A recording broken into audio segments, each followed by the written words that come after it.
Hey everyone, welcome to our discussion on the recent Great Migration that brought thousands to Texas. But before we dive in, I've got a question for those who've recently moved here. Where did you come from? And how do you like it so far? Share your stories in the comments below. The pandemic sparked a great migration that put millions of Americans, and considerable wealth for that matter, on the move.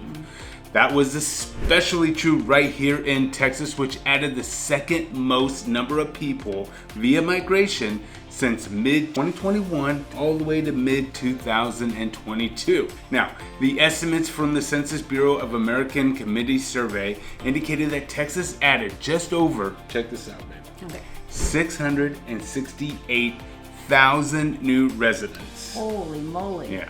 You know, it actually ended up, though, with people leaving as a net migration of just over 174,000. Oh, wow. But still pretty good. That's pretty good. But babe, where exactly are these people coming from? Well, most of them came from our good old state of California. Our former home. I know, and it was 102,442 people. Now, if you're watching this and haven't made the move yet, where exactly are you moving from? Yeah. Be curious to know. Comment below. Let us know where you guys are at, moving from. It's just real interesting. It is. A little interesting tidbit for us. It is. But interestingly enough, Texas also lost the most people at 42,279, and we lost them to the Golden State. What? Mm-hmm. Why would everybody go back? And it's worth noting that, as usual, most new residents to the Dallas metro area in the past few years came from other parts of Texas. Also, it's important to know that this new state-of-the-art migration data represents estimates rather than exact numbers on the move. So, there is a little bit of margin of error. Additionally, the data doesn't cover immigration from other countries. Still, this data underscores how Texas and Dallas-Fort Worth, for that matter, are changing during the time of transition in this country. And DFW has been a landing place for many new Texans as well as for companies. Corporate relocations in recent years include Caterpillar, CBRE, and McKesson. Now let's take a look at the top 5 where new Texans came from in 2021 to 2022. California, that we already told, Florida, New York, Illinois, and Louisiana. Oh, very interesting. Yeah, and for those who left Texas, the top destination, like you just mentioned, was California. Florida as well, Oklahoma 3rd, Colorado 4th, and Georgia.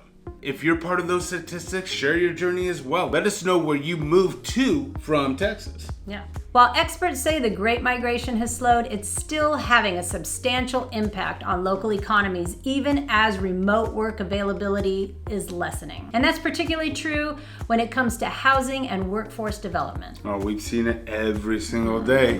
Now, the Census Bureau also estimated that about 8.2 million Americans moved to a new state between 2021 and 2022. The frequently noted California exodus was evident in the data, with the state losing an estimated 817,669 residents to other states.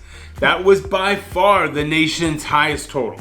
California also ranked as the bottom nationally for net state-to-state migration, with the loss of 341,866 people.